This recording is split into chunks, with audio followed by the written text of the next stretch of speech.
여러분 모두 축복합니다. 옆에 분 서로 사랑합니다. 반갑습니다. 환영합니다. 인사 나누도록 하겠습니다. 자, 오늘 말씀은 마태복음 5장 3절 한 절 말씀입니다. 한번 같이 읽어볼까요? 심령이 가난한 자는 복이 있나니 천국이 그들의 것이며. 아멘. 여러분 복음에 대해서 아십니까? 물론 여러분 다 알고 계십니다. 또 복음에 대해서 또 설명하라고 말할 때도 여러분 충분히 설명할 수 있을 것입니다. 여러분이 지금 이 자리에 오신 것은 어떤 형태든지 복음을 접했고 또 복음을 통해서 예수님을 영접했기 때문에 이곳에 와 있습니다. 그런데 이제 복음이 무엇이냐는 원론적인 질문을 할 때는 약간의 망설임이 있어요. 왜냐하면 여러분이 복음에 대해서 아는 것이 주로 복음에 관한 것이었어요. 복음의 정의에 대해서는 어쩌면 익숙하지 못할 때가 있을 것입니다. 가령 여러분이 알고 있는 복음은 예수 그리스도에 관한 복음, 십자가 복음, 또 계시록에는 영원한 복음이라는 표현도 등장하고 또 하나님 나라의 복음 등등. 복음의 정의보다는 복음의 범위와 관련된 그런 이야기들이 많이 들어왔습니다. 그런데 여러분이 이제 이러한 모든 복음에 관한 것들을 이야기하기 앞서서 복음의 실체적인 정의가 무엇인가에 대해서, 복음은 과연 무엇인가에 대해서 좀 아셔야 합니다. 네이버 어학사전을 제가 이렇게 검색을 해봤더니 복음에 대해서 이렇게 정의합니다. 복음은 기쁜 소식이다. 복음은 기독교에서 예수의 가르침 또는 예수에 의한 인간 구원의 길이다. 자, 이거는 이제 네이버에서 말하는 겁니다. 또 기독교에서 신약 성경에서 예수의 생애와 교훈을 기록한 네 가지 성서, 네 가지 복음서를 가리킨다. 이런 식으로 일반적인 어학 사전에 이렇게 등장하고 있습니다.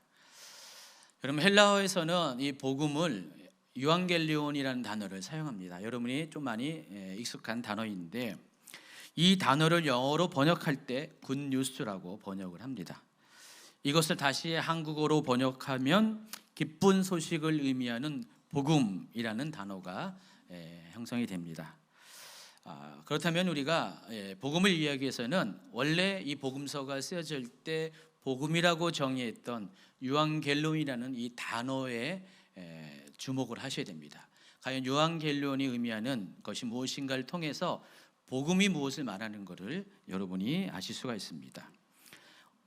적지 않은 분들이 많은 이 유앙겔리온에 대한 그 유래에 대해서 이미 알고 있습니다. 유앙겔리온은 독특한 유래가 있습니다. BC 490년에 페르시아 제국의 20만의 대군이 그리스를 침공을 하게 됩니다. 이때 이제 페르시아 대군들은 주로 그리스 쪽의 해안을 따라서 소도시들을 조금씩 점령해 가다가, 여러분 그리스는 당시만 해도 통일 국가가 아니라 도시 국가 형태로 연합체로 형성이 되어 있습니다. 여러분이 알고 있는 그 그리스 도시 국가 중에서 가장 유명한 게 아테네 또 스파르타가 있죠. 근데 그 중에서도 아테네가 이 그리스 연합국의 가장 핵심이 되는 그런 나라였습니다. 그래서 페르시아 군대는 이 아테네를 점령하고자 페르시아 북동쪽에 있는 마라톤이라는 곳에 대군을 상륙을 합니다. 20만의 대군이 상륙한 곳이라면은 굉장히 넓은 그런 터전이 필요해서 이 평야를 상륙을 합니다. 지도에 보면은 아테네가 있고 아테네 동북쪽에 마라톤이라는 곳 X 표시된 곳이 마라톤입니다. 거기에 상륙을 하게 됩니다. 국가적인 위기에 처하자 이제 군대가 결성이 되고, 이때 아테네 군대가 10,000명이 모이게 됩니다. 여러분 10,000명이라면은 굉장히 우리 지금 기준에는 적은 수지만은 그때 당시 이제 아테네 인구의 수에 비하면 작은 건 아니죠. 그래서 10,000명의 군대로 무려 20만 명이나 되는 페르시아 대군을 상대하게 됩니다. 객관적으로 군사적인 열세가 있었고 또 당연히 그리스 군대가 패할 줄 알았는데 놀랍게도 그리스 군대가 20만의 페르시아 대군을 전투에서 승리하게 됩니다. 한편 전쟁이 이제 시작된 지가 한 달이 넘었지만은 그때 당시 아테네에 거주하는 시민들은 전쟁이 어떻게 흘러가는지를 알 수가 없었어요. 소식이 전해지지 않았습니다. 그래서 매일매일 불안한 시간을 보냈습니다. 언제 이 페르시아 군대가 도시까지 침공해 들어올 수 있을까 염려하면서 두려움의 시간을 보내고 있었습니다. 그러던 어느 날 전쟁터 쪽에서 급히 한 병사가 달려옵니다. 그런데 그 병사는 도착하자마자 사람들에게 승리는 우리에게 있습니다라는 한마디를 외치고 죽었습니다. 많이 들은 얘기잖아요, 그렇죠? 여러분, 이제 마라톤의 기원에 관련된 아주 유명한 일화입니다. 전쟁의 승리 소식을 전해준 이 병사는 무려 42.19km를 쉬지 않고 죽는 힘을 다해서 뛰어왔습니다. 그리고 그의 죽음을 통해서 아테네 시민은 전쟁의 공포에서 탈출하게 되었는데, 자, 이 이야기는 마라톤의 기원에 관한 것만 있는 게 아니라 바로 이 복음이란 단어, 유앙겔리온 단어의 기원에 대해서도 같이 설명을 합니다. 이때 이 병사로부터 승전 소식을 들은 어떤 사람이 유앙겔리온이라는 단어를 외칩니다. 이 단어의 뜻이 뭐냐? 기쁜 소식을 전해주는 사람. 그러니까 지금 이 승전 소식을 전해주고 죽은 이 병사가 바로 유앙겔리온이라는 것입니다. 기쁜 소식을 전해주는 사람이 유앙겔리온이고, 이 단어에서 복음이 유래가 되었다는 것입니다. 이처럼 복음은 절망적인 상태, 두려움에 빠져 있는 상태에 있는 사람들에게 승리의 소식, 기쁜 소식을 알려주는 것에서부터 이 단어가 출발했습니다. 제가 이제 가끔씩 제자 훈련 시간에 들려주는 예화가 있습니다. 어느 목사님이 자신이 미국 생활에서 겪은 경험담을 이야기하는데, 제가 한 20년 전에 어떤 분의 설교 가운데서 이제 들은 이야기입니다. 미국 굉장히 땅이 넓은 나라입니다. 땅이 넓은 나라이기 때문에 동쪽에서 서쪽까지의 그 종단하는 그 길이가 무려 5,000km가 됩니다. 자, 우리나라는 겨우 300km 정도밖에 안 되는데 미국은 5,000km입니다. 우리는 동해와 서해를 품고 있는데 미국은 대서양과 태평양을 품고 있습니다. 대단한 나라입니다. 그런데 이제 동쪽에서 서쪽으로 갈 때는 워낙에 거리가 멀기 때문에 대개 이제 비행기를 타는데, 어떤 분들은 또 비행기 값을 아끼고 몇 사람이 같이 그 카풀을 해가지고 동서 횡단 고속도로를 통해서 서쪽에서 동쪽으로, 동쪽에서 서쪽으로 그렇게 움직이곤 합니다. 그래서 지도에 보면은 이렇게 미국은 이렇게 동서 횡단 고속도로가 많이 발전이 되어 있습니다. 직선 거리는 5,000km지만 어떤 데는 6,000km 정도까지 걸릴 정도로 도로가 이렇게 길게 나와 있는데, 워낙에 장거리다 보니까 운전해 가다 보면은 사람이 살지 않은 곳들을 많이 지나치게 된다고 합니다. 그래서 이런 곳들이 많이 있어요. 보시면은 주변이 다 광야 같은 곳이고 산도 있고요, 심지어 사막과 같은 곳이 있고요, 끝없이 펼쳐지는 도로밖에 없습니다. 자, 이 목사님도 어느 날 대륙 횡단 고속도로를 이용해서 동부에서 서부로 이제 이동을 하게 되었습니다. 차량이 드문 아까 그 장면과 같은 지역을 통과하고 있었는데 점점 날은 저물고 배는 고파오고요. 가장 시급한 것이 기름이 점점 떨어지고 있습니다. 그런데 좀처럼 휴게소는 보이지 않습니다. 유량 게이지가 점점 바닥을 드러내면서 조금 있으면 경고등이 막 켜질 수 있는 그런 상황까지 이르게 되었습니다. 그러나 여전히 휴게소는 눈에 들어오지 않고 그럴수록 점점점 조바심이 찾아옵니다. 이대로 가다가 자동차가 기름 떨어져서 멈춰버리면 어떻게 될까? 나는 이 광야 같은 곳에 사람 한 명도 없고 지나가는 차량도 없는 이곳에 홀로 남겨지면 어떻게 되는가? 두려움이 찾아옵니다. 아마 여러분이 그 목사님 입장이 되면은 여러분도 아마 두려울 것 같아요. 그러다 보니까 자동적으로 뭐가 나올까요? 기도가 나오죠. 보통 기도도 아니에요. 그냥 부르짖는 통성기도, 막 방언기도를 막 하는 거예요. 막 방언기도를 하다 보니까 신기하게도 얼마 있다가 어둠이 깔리고 있는 무렵인데 저 멀리서 반짝반짝 뭔가가 보이기 시작합니다. 불빛이 보이기 시작합니다. 그래서 불빛을 찾아 앞으로 나아갔더니 그토록 찾고자 했고 발견하고자 했던 바로 그 휴게소가 있었던 것입니다. 순간 사막에서 오아시스를 만난 그런 여행자처럼 감격이 막 끓어오릅니다. 하나님 감사합니다. 눈물이 핑 돌고요. 살았다. 그런 이야기가 있습니다. 목사님은 이 이야기를 하면서 이 자신의 경험을 뭐와 비유하냐면은 교회에 대해서 비유합니다. 교회가 이런 곳이라는 거예요. 교회는 길 잃은 자, 다 소유를 잃어버려 가지고 홀로 기진맥진한 자를 받아주는 휴게소와 같은 곳, 오아시스와 같은 곳, 그게 교회라고 이 목사님은 설명하더라고요. 제가 그때 이게 20년 전에 들었던 얘기인데 계속 기억이 나는 겁니다. 그 제자훈련 때 생각날 때마다 이 이야기를 해주곤 합니다. 어떤 분은 들었을 거고 어떤 분은 안 들었을 거예요. 제가 어떤 팀에게는 하고 어떤 팀에게는 안 하고 잊어버리고 안 할 때가 있는데 감동이 올 때마다 이 이야기를 20년 전에 들은 이야기를 가끔씩 이야기해요. 얼마나 제 머릿속에 이게 얼마나 생생하게 다가오는지. 정말 교회는 그런 곳이에요. 그렇게 되어야 됩니다. 그렇죠? 여러분도 가끔가다 길을 타가 오신 분이 있잖아요.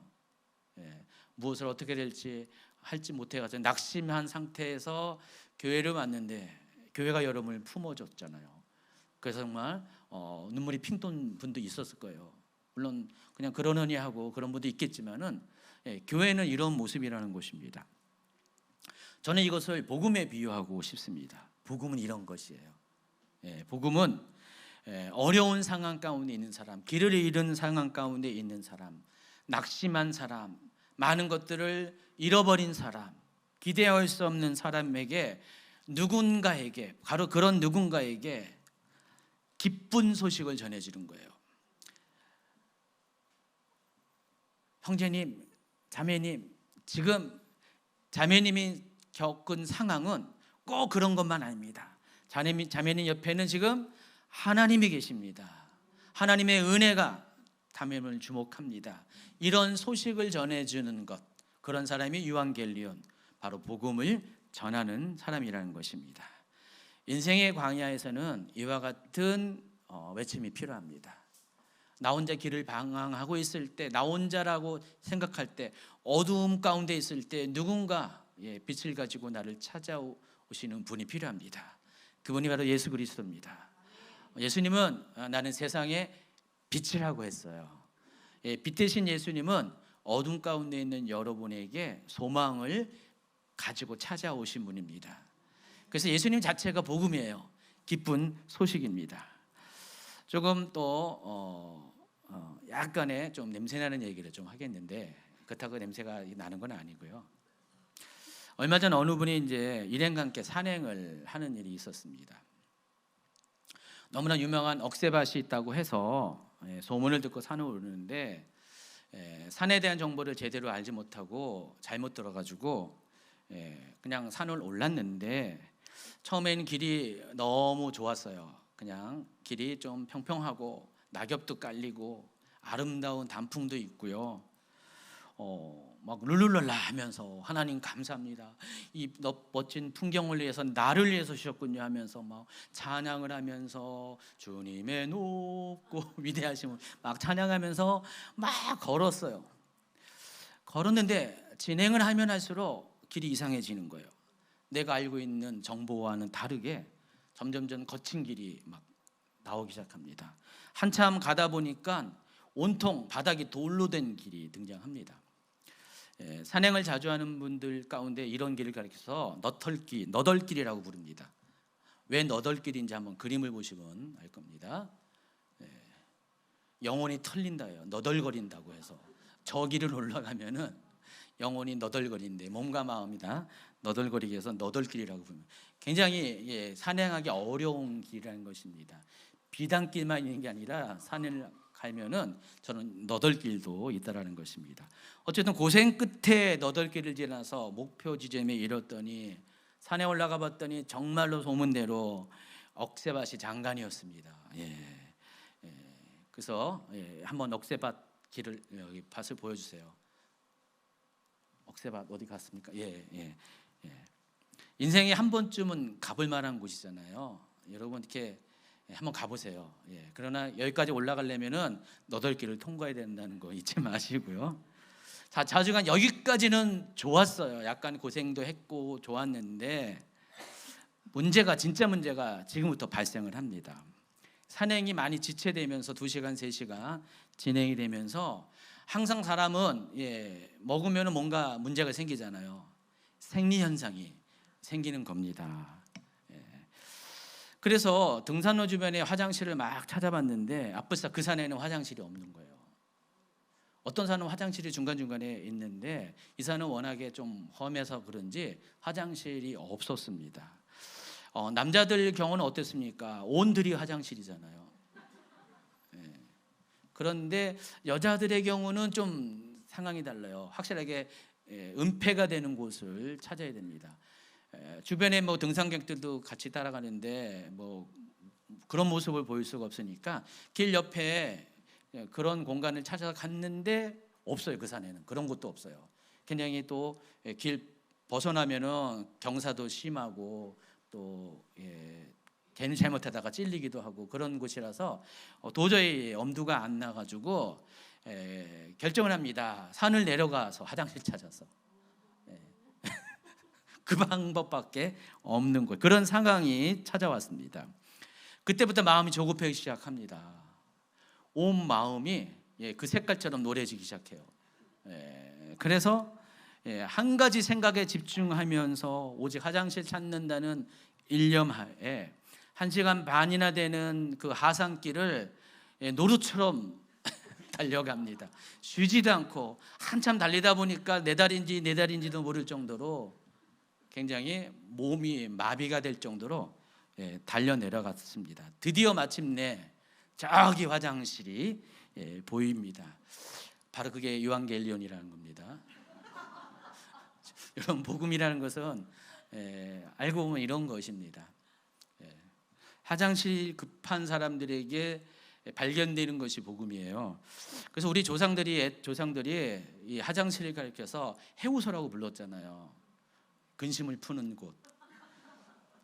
이분에게는 이게 아주 마음에 와 닿을 것 같아요. 아, 해우소가 이런 것이 맞구나. 근심을 가지고 1시간 반을 달려 내려왔잖아요. 마침내 근심을 풀면서 인생의 가장 큰 문제를 해결했고요. 드디어 영혼의 안식이 찾아오게 됩니다. 여러분, 교회도 그런 곳이에요. 그러다 보니까 교회에 이렇게 냄새나는 것을 이렇게 남기고 가는 분들이 많이 있어요. 교회도요. 그래서 교회는 의인이 오는 것이 아니라 죄인이 오는 것입니다. 병든 자가 오는 것이고 냄새내는 것을 토해내는 사람들이 오는 것이고 그들을 싸매고 그들의 냄새나는 것을 치워주는 것이 교회입니다. 복음이 그런 것이에요. 소개한 분과 같이 산에서 이 생명상을 만난 그분에게는 그 당시에는 그 사람의 인생의 가장 큰 문제는 화장실이었어요. 그래야만 가장 큰 근심을 풀 수 있기 때문에. 그런데 화장실 문제가 발생하기 이전에 그분에게 다른 문제가 있었을까 없을까요? 사람은 다 문제가 있잖아요, 그렇죠? 가장 기본적인 삶의 그런 생존을 위한 문제들이 많이 있습니다. 재정 문제, 건강 문제, 인간관계 문제, 또 비전의 문제, 여러 가지 길을 찾는 문제, 이런 것들이 상당히 많이 있었고 늘 언제나 우리는 문제를 달고 다니고 머릿속에는 항상 이 문제에 대한 고민들이 있었습니다. 그런데 신기하게도 화장실이 급하니까 그 문제들이 생각이 안 나. 이런 경험 해보지 않았습니까? 어떤 심각한 문제가 있으면요, 다른 문제들이 생각이 안 나요. 여러분, 이렇게 어디 상처를 받았습니다. 몸에 상처를 받았으면요, 가장 아픈 그 상처가 통증을 느끼는 것만 생각나요. 나머지 다른 곳은 생각이 안 나요. 그것도 하나님의 은혜인 것 같아요. 이것도 생각나고 저것도 생각나면은 사람 못 살잖아요.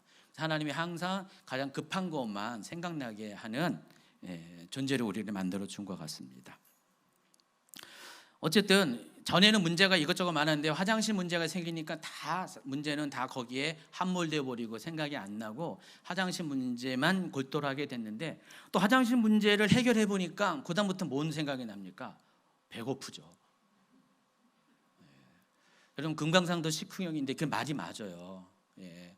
저랑 어떤 분이 이제 같이 저희 집에서 같이 사는데, 예. 근데 저는 그래도 평소에 저장하는 게 있잖아요. 그렇게 보이잖아요. 예. 근데 그분은 평소에 저장하는 게 별로 없어요. 예. 이번에 이제 체질을 한번 확인했더니 저장을 이렇게 창고가 너무 작은 거예요. 그러니까 항상 자주 먹어야 돼요. 저는 좀 덜 먹어야 되고, 예. 그런데 언젠가 한번 이렇게 같이 이렇게 풍경을 보러 바깥에 나갔는데, 맨 처음에는 굉장히 정말 이렇게 아까 찬양을 막 부르고 너무 좋아하더니 어느 순간 짜증을 내기 시작해가지고 도대체 밥은 언제 먹냐고 계속해서 1시간 넘게 밥 타령을 하는 거예요. 근데 식당이 없었어요. 그러니까 그때부터 저는요, 같이 풍경 구경하는 게 아니라 식당이 어디 있는가 그걸 찾는 그런 경험도 했습니다. 여러분, 한 가지의 문제가 해결되면은 또 다른 문제가 내 고민거리로 찾아오게 된다는 것입니다. 사람 사는 게 항상 이런 식이에요, 그렇죠? 가장 급한 것이 급하지 않은 것보다 우선하고 다른 문제들을 잠재우는 것이 인간사의 원리라는 것입니다. 그런데 이것을 또 복음에 적용할 수가 있습니다. 복음은요, 복음의 가치는 절대적이잖아요. 동시에 상대적이라는 것입니다. 복음은 그 상황에 처한 사람의 형편에 따라서 복음을 받아들인 게 다르다는 것입니다. 복음은 아주 명확한 정의가 있어요. 내용이 있는데도 불구하고 어떤 사람에게는 기쁨을 주는 반가운 소식이지만 다른 사람에게는 그저 그런 소식이 될 수가 있다는 것입니다. 여러분이 복음을 전할 때 어떤 사람은 복음을 그냥 준비되듯이 쏙쏙 받아들이지만은 어떤 사람은 복음을 튕겨버리는 사람이 있을 수 있습니다. 그래서 이 복음은 대상에 따라서 기쁜 소식이 될 수 있고 아닐 수도 있다라는 것입니다. 그래서 이 복음은 전해 듣는 대상들이 처한 상황과 깊은 관계가 있습니다. 그래서 누구에게 언제 복음이 전해지는 것, 이것이 참으로 중요하다는 것입니다. 여러분이 복음을 전할 때는 복음을 받아들이는 대상에 대해서 고려를 하셔야 합니다. 누가복음 4장을 보면 예수님 스스로 자신의 사역에 대해서 복음을 전하는 것이 자신의 사역이라고 말씀하십니다. 4장 17절부터 19절 한번 읽어볼까요? 선지자 이사야의 글을 드리거늘 책을 펴서 이렇게 기록한 데를 찾으시니 곧 주의 성령이 내게 임하셨으니 이는 가난한 자에게 복음을 전하게 하시려고 내게 기름을 부으시고 나를 보내사 포로된 자에게 자유를, 눈먼 자에게 다시 보게 함을 전파하며 눌린 자를 자유롭게 하고 주의 은혜를 전파하게 하려 하심이라 하였더라. 자, 이 구절은 예수님께서 이사야 61장 1절과 2절을 인용한 것인데, 이사야는 장차 메시아가 오실 것인데 메시아가 이러한 사역을 하실 것이다 라고 지금 예언을 하고 있습니다. 자, 그런데 이 구절들을 보면은 이사야 61장 1, 2, 3절 한번 쭉 보시면은요, 띄워주시면은요, 이 구절들을 보면은 메시아의 사역이 복음을 전할 대상에 대해서 상당히 고려하고 있다는 사실을 발견할 수가 있습니다. 복음 전도의 대상이 누구인가에 상당히 초점이 맞춰졌다는 사실을 알 수가 있습니다. 이사야의 예언은 그런 거예요. 장차 오실 메시아의 사역은 모든 사람을 대상으로 복음을 전하지만은 아무에게 복음을 전하는 것은 아닙니다. 여기 특정한 그룹이 정해져 있어요. 복음을 전하는 대상이 정해져 있는데 뭘까요? 가난한 자입니다. 하나님께서 예수님에게 성령을 보내주시고 성령을 통해서 기름 부음을 받게 하신 이유는 복음을 전하게 하시려고 하는데 그 대상이 가난한 자라는 것입니다. 그러니까 가난한 자에게 집중해서 복음을 전하게 하시려고 예수님을 세상에 보내셨다는 것입니다. 그리고 여기에는 세 종류의 가난한 자의 유형을 소개합니다. 포로된 자, 눈먼 자, 눌린 자 혹은 갇힌 자, 이 세 종류의 가난한 자를 소개합니다. 자, 이와 같이 복음 전도의 대상을 특정하는 이유가 아까 설명한 것처럼 사람은 상황에 따라서, 처한 위치에 따라서 똑같은 내용의 복음이라 할지라도 어떤 사람은 받아들이고 어떤 사람은 받아들이지 않기 때문에 그랬습니다. 누가 받아들여요? 절박한 자, 필요한 자, 복음이 필요한 자가 복음을 받아들인다는 것입니다. 아무리 산의 진미와 같은 음식이 있다 할지라도 배부른 자에게는 그것은 큰 의미가 없는데 배고픈 자에게는요, 모든 것이 다 맛있어요. 많이 여러분 경험은 했었을 것입니다. 또 모든 필요에 있어서 항상 모든 것이 부족한 자에게는 누군가의 작은 배려가 기쁨으로 찾아오게 됩니다. 그런데 다 갇혀 있는 사람에게는 그런 것들이 의미가 없는 것이에요. 반갑지가 않습니다. 그렇기 때문에 복음은 모든 대상에게 전해져야 하는 당연성을 가지고 있으면서 동시에 또 복음은 필요한 사람에게 전해져야 된다는 제한성도 가지고 있다는 사실을 아시기 바랍니다. 이사야는 장차 메시아가 오면은 그와 같은 방식으로 가난한 자들에게 복음이 전파될 것을 예언합니다. 자, 여기 세 종류의 가난한 자가 있다고 했는데 첫 번째 이 포로된 자, 이 포로된 자에게 가장 절실한 것이 뭘까요? 이 포로된 자가 가장 듣기를 원하는 것이 뭘까요? 자유케 되는 것입니다. 이 포로된 자에게는 다른 것은 의미가 없어요. 지금 상태에서는 먼저 가장 급한 것은 내 몸이 감옥에서 풀려나는 것입니다. 모든 포로됨에서 자유케 되는 것이 포로된 자가 원하는 기쁜 소식입니다. 누군가가 이 소식을 딱 전했을 때 그 사람을 가리켜서 유앙겔리온, 당신은 유앙겔리온이라고 외치게 된다는 것입니다. 또 눈먼 자가 듣기 원하는 가장 기쁜 소식은 다시 보게 되는 것입니다. 또 눌린 자, 또 마음이 상한 자, 이런 사람들이 가장 아름다운 소식은 해방이 된다는 것, 눌림에서 자유케 된다는 소식입니다. 예수님은 바로 이와 같은 자들을 찾아오셨어요.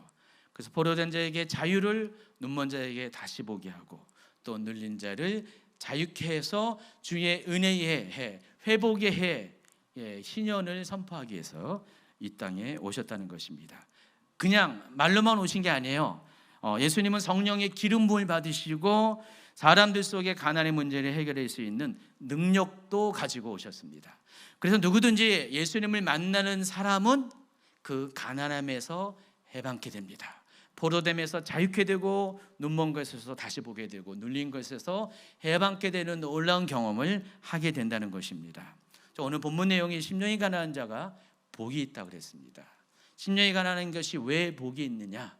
심령이 가난한 것은 그와 같이 그런 사람을 위해 찾아오시고 그런 사람들에게 복음을 전하게 오시는 예수님을 만날 수 있는 통로가 열리기 때문에 그랬습니다. 아까 말씀드린 것처럼 가난하지 않은 사람은 아무리 좋은 곳을 갖다 줘도 그것은 의미가 없어요.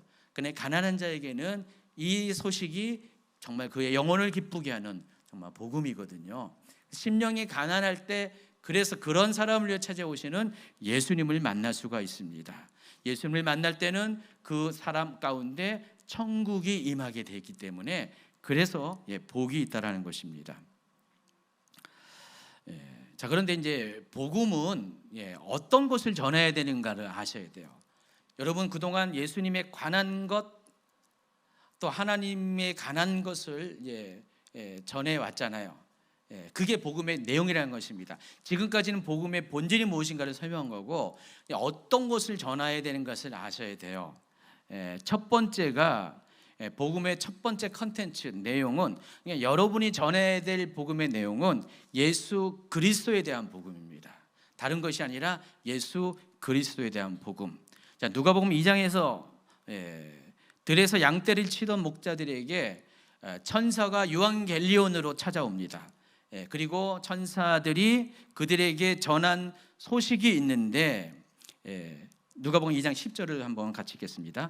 천사가 이르되 무서워하지 말라 보라 내가 온 백성에게 미칠 큰 기쁨의 좋은 소식을 너희에게 전하노라 했는데 여기서 기쁨의 좋은 소식을 헬라어로 유앙겔리온이라고 합니다. 그러니까 천사들이 지금 유앙겔리온을 가지고 들의 양떼를 치던 목자를 찾아왔는데 11절에는 그 내용이 소개되는데 오늘 다윗의 동네에 너희를 하여 구주가 나셨으니 곧 그리스도 주시라. 이게 복음의 내용이라는 것입니다. 컨텐츠예요. 여러분이 누군가에게 복음을 전할 때 이것이 나의 간증이요만 하지 마시고 복음을 전해야 된다는 것입니다. 간증은 복음을 전하기 위한 하나의 도입 부분이에요. 아까 제가 설교를 위해서 세 가지의 예화를 전해드렸잖아요. 근데 그것은 웃고 넘기고 약간의 또 감동이 있기는 하지만, 그러나 제가 전하고자 하는 메시지는 아닙니다. 메시지를 볼 수 있는 창문과 같은 것이에요. 핵심은 지금 말하는 이것이에요. 복음은 어떤 것인가, 복음의 정의, 그리고 복음 전할 때의 그 복음의 내용, 컨텐츠가 중요한 거죠. 근데 많은 분들이 설교를 들으면 생각나는 거는 간증밖에 생각한다, 비유밖에 생각한다, 예화밖에 생각한다요. 오늘 예화가 너무 은혜스러웠어요. 오늘 간증이 너무 은혜스러웠어요. 그런데 목사님이 정작 뭘 전하는지는 생각이 안 나요. 남 얘기 아니라 여러분 중에 몇 분의 얘기입니다. 그렇죠? 근데 우리 교회 성도님들은요, 설교를 전하면 그걸 다 메모하고, 또 어떤 분들은 다 그거 메모한 거를 공유하고, 대단한 아주 열심히 있는 분이에요. 근데 많은 분들이 좀 이렇게 하더라고요. 그래서 설교는 전하고자 하는 핵심 메시지를 여러분이 기억해야 돼요. 바로 지금 그 얘기를 하고 있습니다. 그래서 복음의 내용, 컨텐츠, 복음 가운데 전해야 될 것은 그리스도가 오셨다는 내용입니다. 예수 그리스도에 대한 기쁜 소식, 요한계일리온을 전해야 한다는 것입니다. 복음서는 이것을 전하기 위해서 기록된 겁니다. 그래서 마가복음은 이렇게 시작해요. 하나님의 아들 예수 그리스도의 복음의 시작이라. 처음부터 이런 선언을 가지고 지금부터 기록하는 너희들이 읽을 모든 내용들은 예수 그리스도에 관한 복음이다. 예수 그리스도가 어떤 분인가에 대한 복음이다. 그래서 예수 그리스도에 대한 복음에는 다음과 같은 내용들이 있습니다. 예수님의 탄생과 성장, 또 예수님의 공생의 기간 동안의 사역, 또 십자가의 고난과 죽으심, 장산의 지내심과 부활, 그리고 승천, 다시 오시겠다는 재림의 약속. 이게 바로 예수 그리스도에 대한 복음의 내용들이에요. 요소들이에요. 그러니까 여러분 누군가에게 복음을 전할 때는 간증을 함으로써 그 사람의 마음을 열은 다음에는 이 얘기를 해야 되는 거예요. 여러분 선교를 가는데 선교에서 말이 안 통하니까 어쩔 수 없이 이런저런 얘기를 하는데 친해져요. 그런데 정작 전해야 될 것은 예수 그리스도잖아요. 여러분 선교를 가면 이렇게 많이 경험하잖아요. 특히 무슬림 쪽에 선교를 가면은요, 막 이렇게 여기 특히 터키 같은 경우, 튀르키예 같은 경우는 한국 사람 너무 좋아하잖아요. 내년에 아마 6월경에 터키 선교가 계획될 겁니다. 그래서 여러분 이렇게 다 가세요. 가면은 여러분들은 다 아이돌이에요. 그렇죠? 다 아이돌이에요. 적어도 나이 한 20년 적게 보고요. 한국 사람이면 너무너무 좋아해요. 그럼 먼저 와서 말 걸어요. 제가 이즈미르 지역에 한번 지나갔습니다. 어디 지나갔는데 누가 와가지고 그냥 막 아는 체 하는 거예요. 엄청 수다를 떠는 거예요. 근데 한국 사람이라고 너무너무 좋아하는 거예요. 그래서 여러분 이제 가서 이렇게 해요. 근데 친해서 말을 많이 하다가 본격적으로 복음을 전하면 그때부터는 눈빛이 달라지죠. 이제는 이제 대화 안 하려고 그래요. 그냥 너 길 가라 그러고, 나는 무슬림이라고 하고 안 받아들이죠. 근데 그럼에도 불구하고 복음은 전해야 되잖아요. 근데 복음의 내용이 바로 예수 그리스도에 관한 이 내용인데, 여러분이 이제 선교를 가서도 또 누군가에게 복음을 전할 때에도 이 부분들은 필수적으로 전해야 된다는 것입니다. 그리고 예수님은 바로 이런 사역을 위해서 이 땅에 오셨어요. 이게 첫 번째 복음의 내용입니다. 두 번째, 복음이 관심 갖는 두 번째 내용은 하나님 나라입니다. 여러분 복음에 대해서 기억할 때는 예수 그리스도에 대한 복음이고요, 두 번째가 하나님 나라에 대한 복음입니다. 이것을 줄여서 말하면 천국 복음이에요. 여러분 천국 복음에 대해서 기억을 하셔야 됩니다.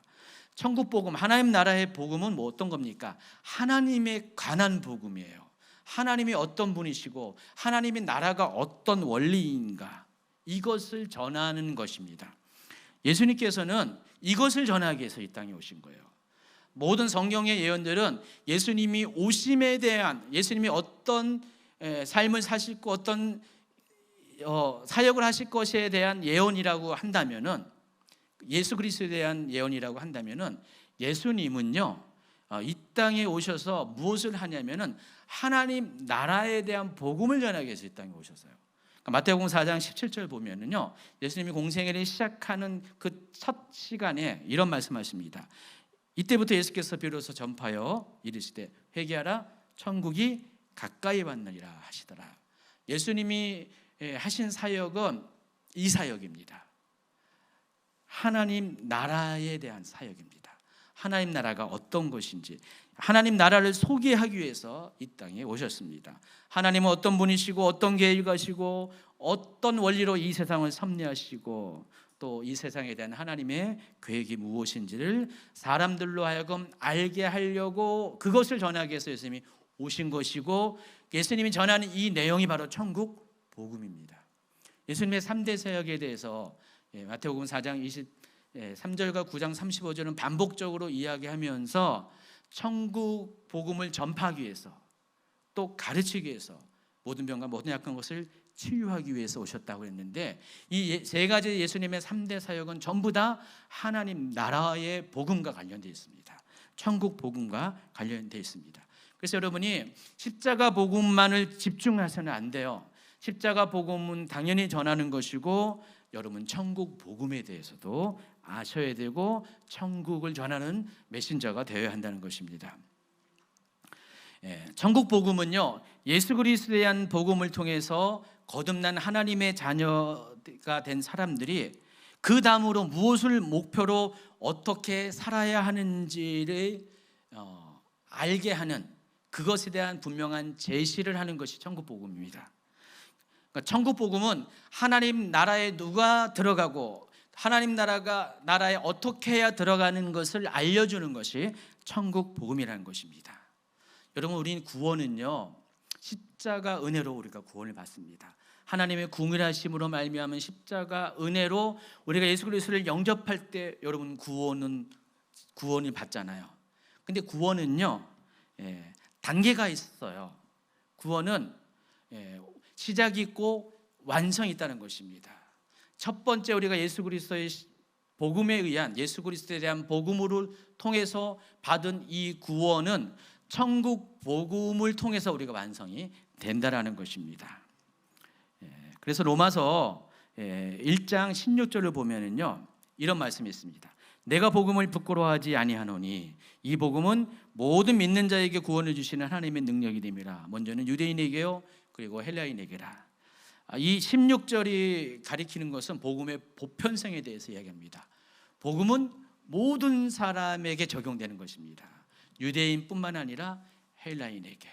그래서 우리가 예수 그리스도에 대한 복음을 들음으로 인해서 그것을 믿는 자들에게는 구원이 임한다는 그런 내용입니다. 그런데 17절을 한번 보시면은요, 복음에는 하나님의 의가 나타나서 믿음으로 믿음에 이르게 하나니. 여러분, 성경에서 이 의라는 것은요 여러 가지 그런 표현으로 해석할 수 있는데, 이 하나님의 의는요 이겁니다. 하나님의 원리, 하나님의 계획, 하나님의 뜻, 하나님의 마음, 이런 것들을 의라고 명의합니다. 그러니까 그러니까 사람이 옳다고 여기는 것과 하나님이 옳다고 여기는 것이 같을 수가 있고 다를 수가 있잖아요. 그래서 우리는 그런 상황에 어떤 의를 찾습니까? 보편적인 일반적인 의가 아니라 하나님의 의를 따지잖아요. 그걸 찾는데, 그걸 기준을 삼는데, 그것이 하나님의 생각이에요. 하나님이 생각에 이것이 옳은 것이면 그게 옳은 거예요. 이걸 가리켜 하나님의 의라고 이야기합니다. 근데 복음에는요 하나님의 의가 나타났다는 거예요. 하나님의 생각이 들어가 있다는 거예요. 하나님의 계획이 들어가 있다는 거예요. 그게 뭐냐? 믿음으로 믿음에 이르게 한다는 것입니다. 첫 번째 믿음, 두 번째 믿음 다른가요? 똑같이 믿음이라는 단어인데, 근데 조사만 다른 것뿐입니다. 조사만 다른 건데, 믿음에서 믿음으로 이른다는 것은 과정이 있다라는 것을 알 수가 있습니다. 믿음의 시작이 있고 믿음의 완성의 과정이 있다는 사실을 여기서 말하고 있다는 것입니다. 여러분 구원은 예수 그리스도의 복음을 듣고 예수님을 영접함으로써 믿음으로 고백하면서 여러분 구원을 시작해요. 그러나 이 구원은 여러분의 천국에 들어갈 때 완성이 되는 거예요. 예수님을 믿는 것은 이 땅에서의 믿음인데 여러분이 중요한 것은 천국에 들어가야지 구원이 완성이 되는 거예요. 예수님 여러분 분명히 죄에서 구원시켰는데 여러분이 천국에 들어가야지 여러분의 구원이 완성이 된다는 것입니다. 이게 하나님의 뜻이라는 거예요. 하나님의 의라는 것입니다. 그래서 천국에 들어가기 위해서는 천국이 어떤 곳인지를 알아야 돼요. 하나님의 뜻이 무엇인지를 알아야 된다는 것입니다. 이게 바로 천국 복음이고 예수님은 하나님이 어떤 분인지 하나님의 계획이 무엇인지 여러분을 향한 하나님의 뜻이 무엇인지를 가르쳐 알게 하기 위해서 이것을 전하기 위해서 오신 거예요. 이게 천국 복음입니다. 그래서 복음은 두 가지 컨텐츠가 있다는 것을 명확하게 아셔야 돼요. 예수 그리스도에 대한 복음, 천국에 대한 복음. 이 두 가지를 다 아셔야 되는데 안타깝게도 어떤 분들은 이 전자에만 집중해요. 후자를 집중을 안 합니다. 그냥 그걸로 충분하다라고 생각합니다. 에베소 4장 13절을 보니까 이런 말씀이 있습니다. 우리가 다 하나님의 아들을 믿는 것과 아는 일에 하나가 되어 온전한 사람을 이루어 그리스도의 장성한 분량에 충만한 데까지 이르리니. 우리의 믿음의 목표, 신앙의 성장의 목표는 온전한 사람을 이루는데 그것이 예수 그리스도의 분량에까지, 그러니까 성장한 자의 예수님처럼 성장한 믿음을 갖기를 원하는데 그렇게 하기 위해서는 두 가지 요소가 충족되어야 된다는 것입니다. 첫 번째는 하나님의 아들을 믿는 것, 두 번째는 아는 것. 믿는 것은 뭡니까? 이거 신학적인 용어로 말하면은 중생을 의미합니다. 아는 것은 뭘 가리킬까요? 성결을 의미해요. 그래서 여러분이 예수님을 그리스도로 믿는 것을 통해서 여러분 구원을 시작했으면은 그분이 누구인지, 그분이 무엇을 했는지, 또 그분을 통한 하나님의 계획이 무엇인지를 끝까지 알아가는 것까지 이르러야 된다는 것입니다.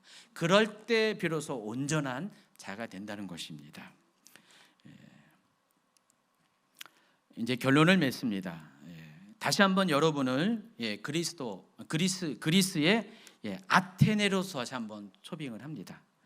서두에 소개했던 그 복음을 전하고 숨을 거둔 이 병사를 한번 주목해 보시기 바랍니다. 만약 여러분이 그 당시 복음을 전하기 위해서 달렸던 그 병사라고 가정을 한번 해보시기 바랍니다. 여러분이 병사예요. 지금 병사인데 아마 여러분이 다른 박치를 하면서 여러분의 머릿속에는 뭐가 지금 떠오를까요? 오직 한 가지 생각밖에 없잖아요.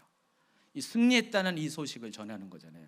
왜냐면은 지금 내 가족들이, 내 친구들이, 내 사랑하는 자들이 좀 두려움에 떨고 있어요. 지금 승리를 했는데 그것을 전해야 됩니다. 전해야 되는데 지금 내가 그 중요한 임무를 갖고 출발을 하는 겁니다. 그럼 어떻게 해요? 그것을 전하여야만 한다는 그 생각만 머릿속에 있는 거예요. 가족의 얼굴이 막 지나가고 친구들의 얼굴이 지나가고 사랑하는 자들이 얼굴이 지나면서 이 소식을 들으면 얼마나 기뻐할까. 오직 이거 하나, 이 일념하에 막 달리고 또 달립니다. 막 힘들어요. 막 숨이 차오릅니다. 막 심장이 터질 것 같습니다. 근데도 그건 큰 문제가 아니에요. 기어서라도 가야 돼. 왜냐하면 이 소식을 하루속히 빨리 전해야 되니까. 너무 중요한 소식이기 때문에. 복음을 전한다는 것은 그와 같은 자세와 태도로 급박성을 가지고 전하는 것입니다. 복음을 전할 때 마음이 그와 같다라는 것입니다. 복음을 전하는 자는요, 길을 잃고 소망을 잃은 사람에게 구원의 소식을 전하는 사람입니다. 내가 먼저 접한 이 기쁜 소식을 그렇지 못한 사람에게 전해야 돼요. 누군가는 이 소식을 듣지 못해가지고요 소망을 잃어버리고 자살을 할 수도 있잖아요. 누군가는 이것을 모르고 영원히 모르고 떠나갈 수도 있습니다.